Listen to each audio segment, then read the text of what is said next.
Hello friend. आज आप लोग का पथ फाइंडर छपरा में आप लोग का स्वागत है। आज हम लोग स्वरों का उच्चारण पढ़ेंगे कि स्वरों का उच्चारण कैसे किया जाता है। तो स्वरों का उच्चारण कई प्रकार से किया जाता है। स्वरों का उच्चारण स्वरों का उच्चारण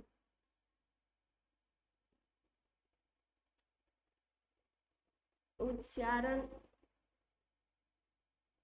हेलो फ्रेंड, आज आप लोग का पथ फाइंडर छपरा में आप लोग का स्वागत है।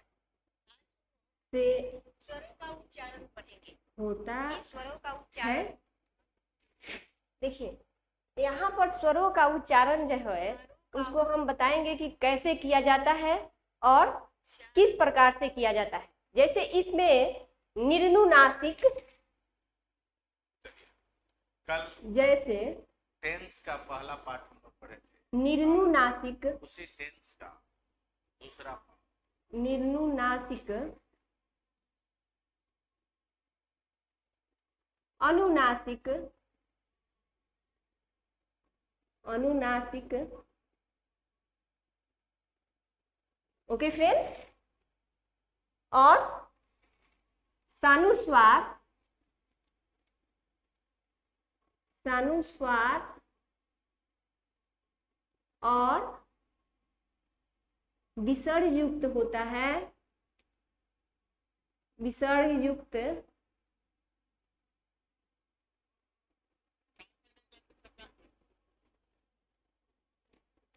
होता है। तो हमने पहले बताए वर्ण में कि निर्नुनासिक किसे कहते हैं। तो निर्नुनासिक जिस स्वरों का उच्चारण जिस स्वरों का उच्चारण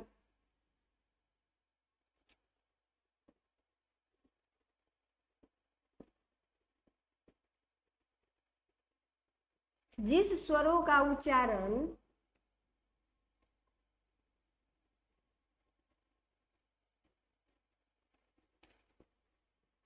सस्वर में किया जाए, सस्वर किया जाता है,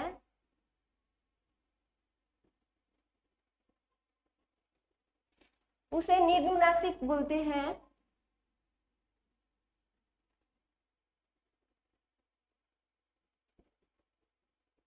निर्नुनासिक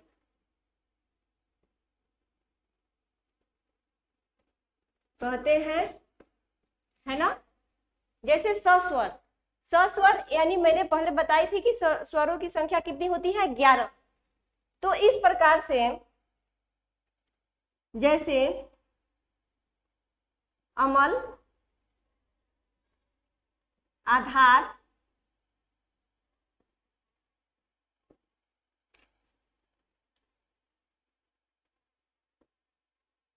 ईश्वर, इस तरह से निर्नुनासिक स्वरों का उच्चारण हम लोग करते हैं। और यहाँ से क्वेश्चन भी पूछे जाते हैं, जैसे कि निर्नुनासिक बताइए। क्वेश्चन नंबर 1 में हो गया निर्नुनासिक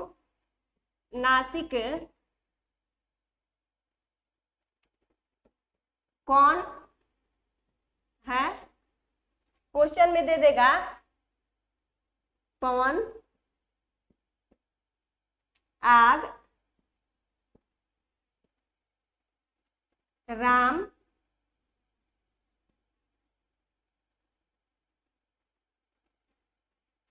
राम और श्याम। तो निर्नुनासिक यहाँ सस्वर हो गया, अ आ ई हो गया। तो हम लोग इससे पहचान लेंगे कि आग हो जाएगा। आप लोग का 1 नंबर बन गया। ओके फ्रेंड, अब सानुस्वार, सानुस्वार को अनुस्वार भी कहते हैं।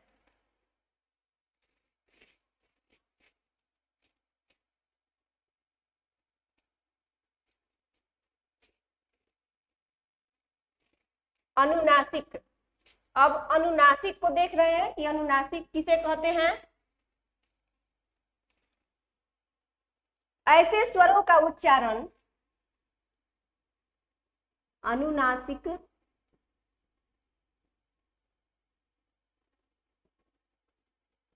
ऐसे स्वरों का उच्चारण नाक और मुंह के द्वारा किया जाता है। मुंह से होता है। यहां भी 1 नंबर का क्वेश्चन बनता है। नाक और मुंह से कौन सा उच्चारण होता है? जैसे आम, आम, अंगुली, आंख आदि। तो हम इसमें देख रहे हैं कि नाक और दोनों मुंह से हो रहा है, जैसे कि आम, अंगुली, आंख आदि।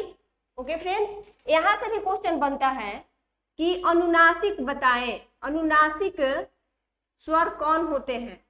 अनुनासिक स्वर कौन से हैं? कौन से हैं? और इसमें 4 ऑप्शन दे देगा। यहां से भी 1 नंबर के क्वेश्चन बहुत पूछे जाते हैं। 1 नंबर में दे देगा कमल, नयन। 3 नंबर में दे देगा अंगूर, अंगूर। और 4 नंबर में दे देगा आंख।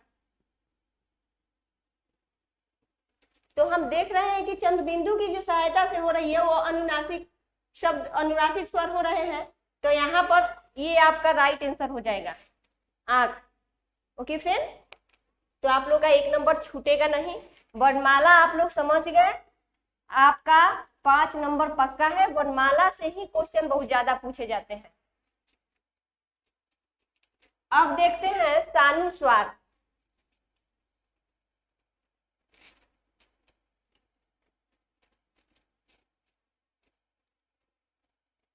सानुस्वार क्या है? सानुस्वार को अनुस्वार भी बोलते हैं।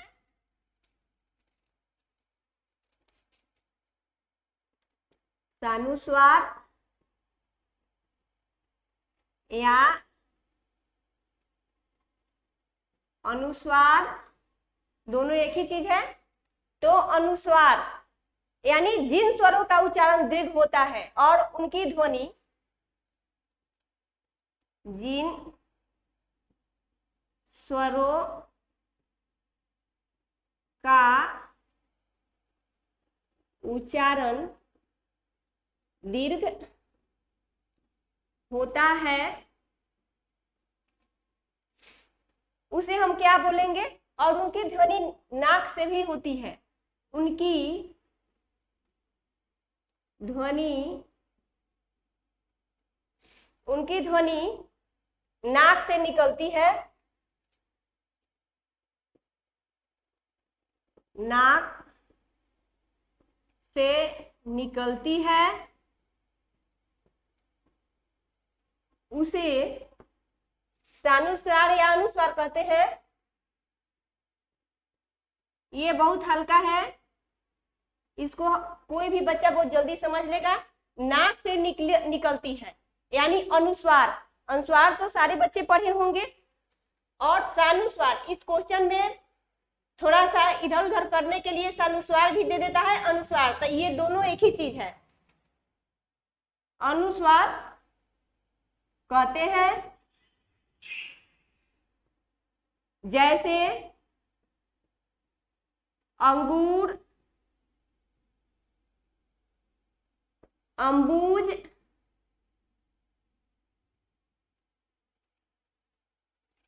अंगद, कंबल। ओके फ्रेंड, तो इन स्वरों को हम लोग क्या कहेंगे? सानुस्वार। यहां से भी क्वेश्चन आते हैं, इस सानुस्वार को बताएं। सानुस्वार या अनुस्वार को, यहां मैं डिटेल में समझा रही हूँ। क्वेश्चन में एक ही पूछेगा कि या तो सानुस्वार पूछेगा या तो अनुस्वार पूछेगा। सानुस्वार या अनुस्वार को बताएं। Okay friend. और ऑप्शन में दे देगा 1 नंबर में कमल, 2 नंबर में आंचल, आंचल, 3 नंबर में नयन, 4 नंबर में मंगल। तो हम लोग बहुत आसानी से समझ गए कि अनुस्वार या अनुस्वार पूछेगा तो हम लोग मंगल इसको सही कर देंगे, ये आपका राइट आंसर हो जाएगा। 1 नंबर यहां से भी बन गया। ओके फ्रेंड, अब देखते हैं विसर्ग युक्त क्या होता है।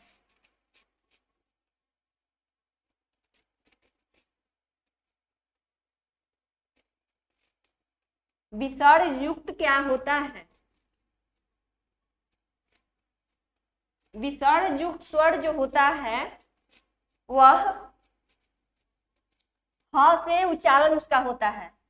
विसर्ग युक्त स्वर अनुस्वार की तरह स्वर के बाद ही इसका भी उच्चारण होता है।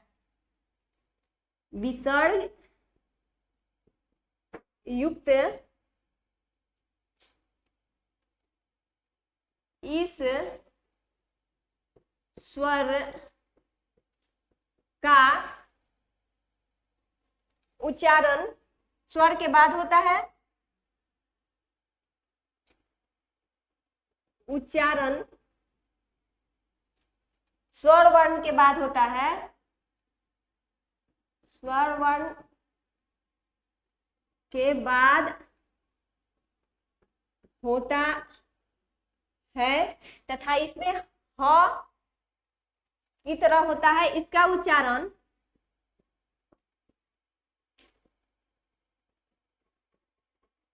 ह की तरह होता है।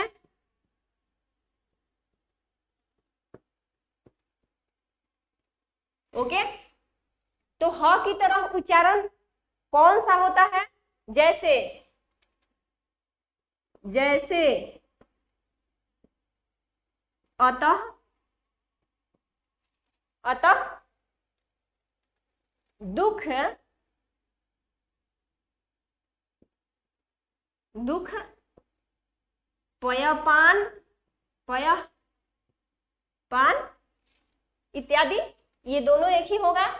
यहां से भी क्वेश्चन पूछ लेता है, जैसे कि क्वेश्चन नंबर 1, विसर्ग युक्त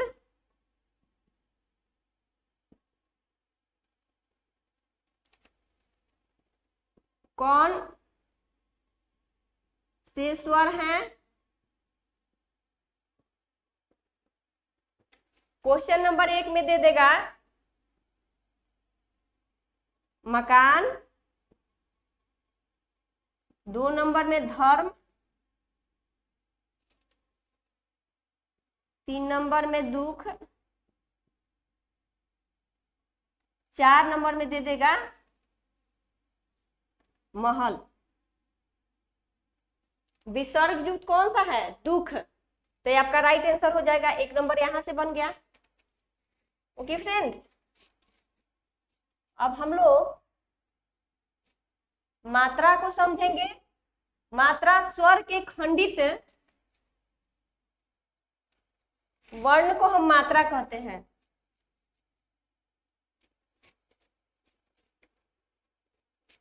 स्वर के खंडित वर्ण को हम क्या कहते हैं? मात्रा। मात्रा।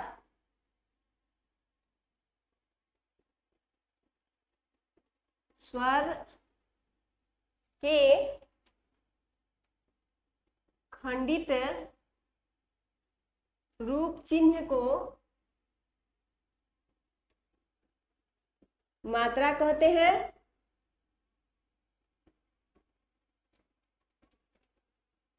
जैसे जैसे अ, छोटी, बड़ी इत्यादि। मात्रा किसे कहते हैं? स्वर के खंडित रूप चिन्ह को मात्रा कहते हैं।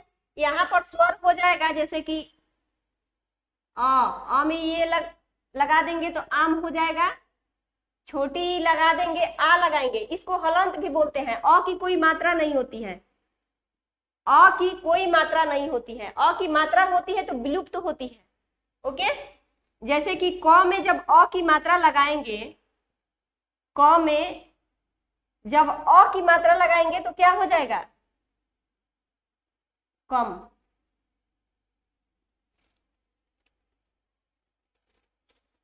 यहां पर अ हो जाएगा, नहीं क होगा। ओके, तो इस तरह से मात्रा के खंडित रूप चिन्ह को, स्वर के खंडित रूप चिन्ह को मात्रा कहते हैं। अब हम देखते हैं कि मात्राओं के संकेत चिन्ह कैसे होता है, क्या होता है मात्राओं के संकेत चिन्ह।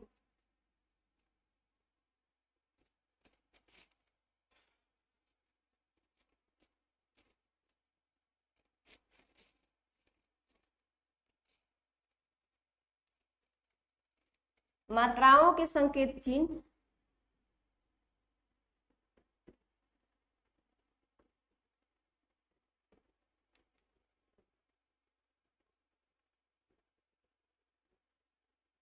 मात्राओं के संकेत चिन्ह क्या होता है, विभिन्न स्वरों के व्यंजनों से जुड़ने वाले रूप को विभिन्न स्वरों से जुड़ने वाले रूप चिन्ह है।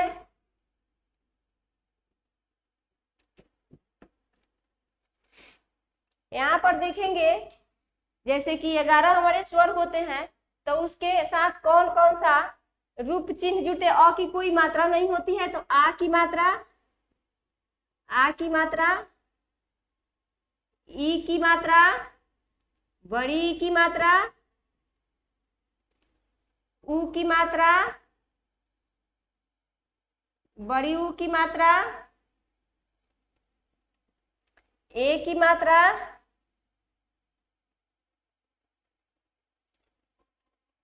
ए की मात्रा, औ की मात्रा, ओ की मात्रा, औ की मात्रा,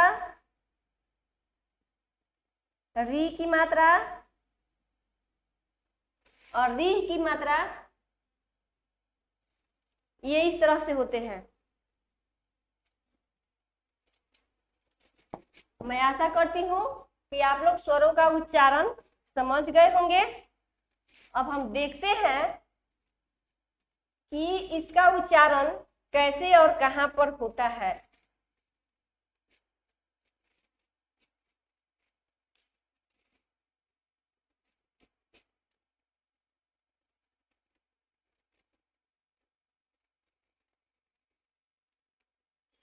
अ का कोई मात्रा चिन्ह नहीं होता।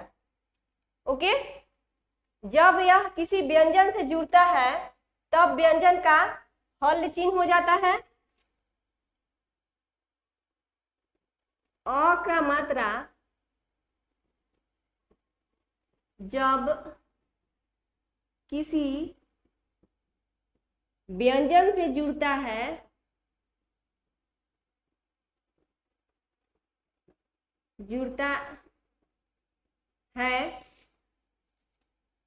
तो वह लुप्त हो जाता है, यानी छुप जाता है, लुप्त होता है। ओके, जैसे क प्लस अ टू क हो जाएगा, क प्लस ई टू की, क प्लस बड़ी इजकल टू की,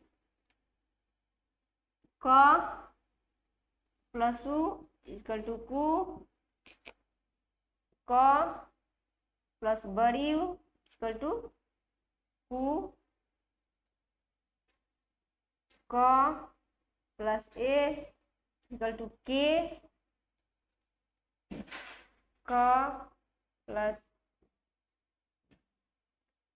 ए इक्वल टू कै। इस तरह से इस मात्रा को हम लोग उच्चारण करते हैं।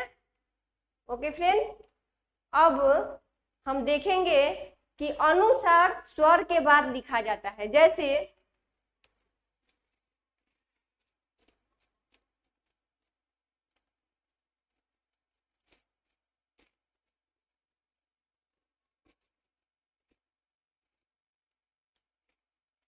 अनुस्वार स्वर और व्यंजन के बाद लिखा जाता है। अनुस्वार स्वर और व्यंजन के बाद लिखा जाता है।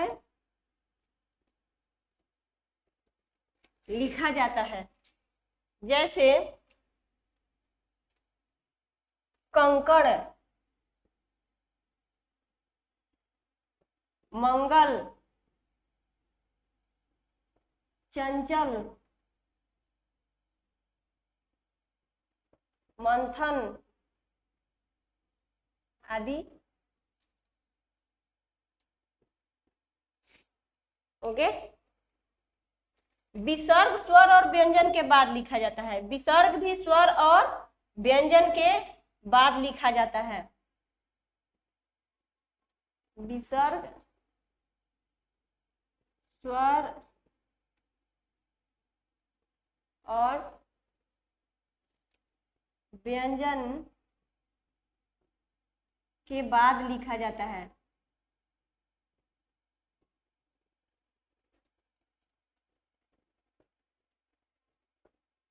ओके फ्रेंड,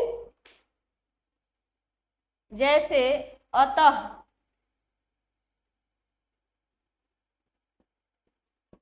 जैसे अ प्लस त प्लस अ इक्वल टू अतः। ओके, यहाँ तक आप लोग समझ गए होंगे, मैं आशा करती हूँ। यहाँ तक कोई दिक्कत, कोई परेशानी नहीं हो रही होगी, क्योंकि हम एक एक चीज बहुत बारीकी से बताते हैं। जहाँ कोई दिक्कत होगा वहाँ कमेंट करके जरूर बताइएगा। अब एक टॉपिक है अनुतान।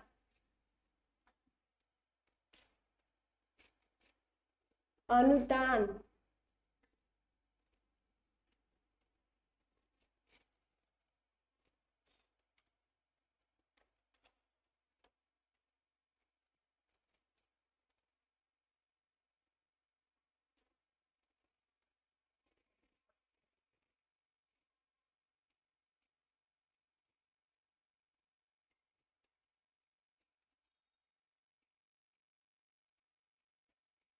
अनुतान किसे कहते हैं, इसके बारे में थोड़ा सा चर्चा कर लेते हैं, क्योंकि यहाँ से भी क्वेश्चन पूछ लिए जाते हैं।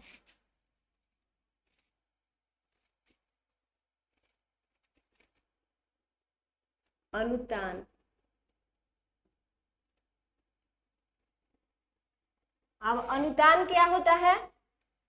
तो अनुतान वो होता है कि जैसे हम कोई भी वर्ड को जब यूज करते हैं तो उसमें उतार चढ़ाव ये सब होता है, अपने भाव को व्यक्त करते हुए। जैसे कि हम बोलते हैं कि मैं जा रही हूँ, उसी वर्ड को फिर दूसरे लैंग्वेज में बोले मैं जा रही हूँ, उसी वर्ड को फिर बोला गया मैं जा रही हूँ, तो मैं जा रही हूँ जो हो गया वो सामान्य हो गया। सामान्य जब हम बोलते हैं, अनुतान किसे कहते हैं पहले इसको चर्चा कर लेंगे। जब हम बोलते हैं तो कोई ध्वनि सीधे सीधे नहीं निकलते हैं। बोलते हैं तो कोई भी ध्वनि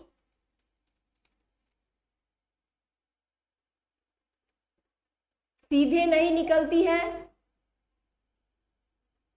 सीधे सीधे नहीं निकलते हैं, इसे उसे उतारते और चढ़ाते हुए बोलते हैं। सीधे सीधे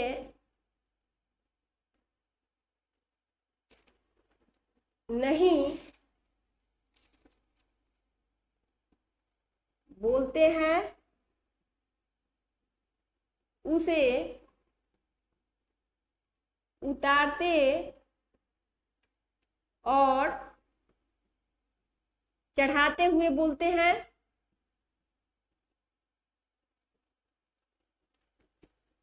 वे बोलते हैं कब यह उतार चढ़ाव तब किया जाता है, कब किया जाता है, जब हम अपने भाव को व्यक्त करते हैं। ओके, ऐसा करने में हमारी बोली की लहर जो है वो ऊंची नीची हो जाती है। ऐसा तब करते हैं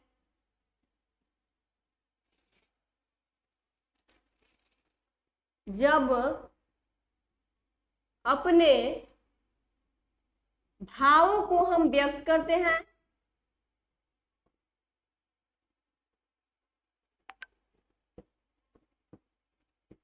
भाव को व्यक्त करते हैं। ओके फ्रेंड, जैसे आश्चर्य में, खींच में, लोभ में, एज एग्जाम्पल, जैसे आश्चर्य में, खींच में, लोभ में। ओके फ्रेंड, तो क्या होती है संभावना, जब ये हम अपनी व्यक्त करते हैं तो हमारी वाणी में, वाणी की लहर जो होती है वो ऊंच नीच हो जाती है और सुर, उसी सुर को हम अनुतान कहते हैं। क्या कहते हैं, जैसे आश्चर्य भाव को व्यक्त करते हैं, उसी स्वर को अनुतान कहते हैं।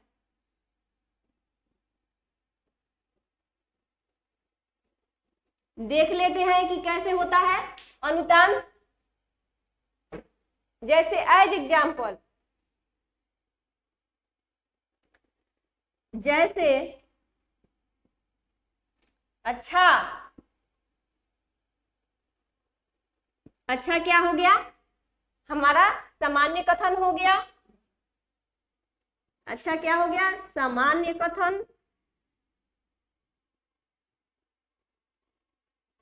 ओके, फिर दूसरा जब हम अच्छा बोलेंगे तो आश्चर्य सूचक होगा। अच्छा, आश्चर्य सूचक।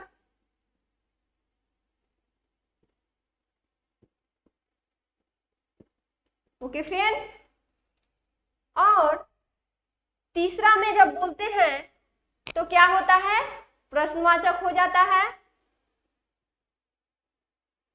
अच्छा,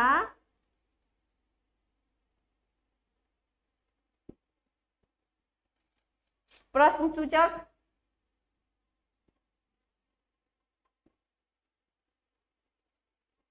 तो इसका पहचान हम लोग कैसे करेंगे, इस चिन्ह से पहचान करेंगे। एक वाक्य भी विशिष्ट अनुतान में भिन्न भिन्न अर्थ का बोधक होता है। क्या होता है, भिन्न भिन्न अर्थ का बोधक होता है। जैसे मोहन पटना गया,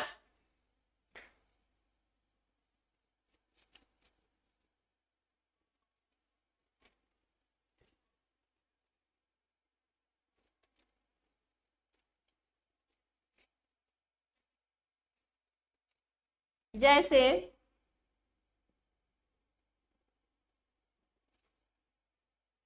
मोहन पटना गया,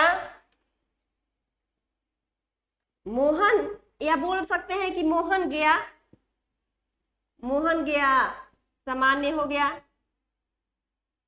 सामान्य। मोहन गया,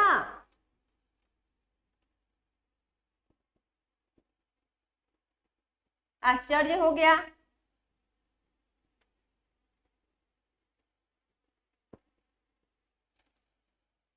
मोहन गया,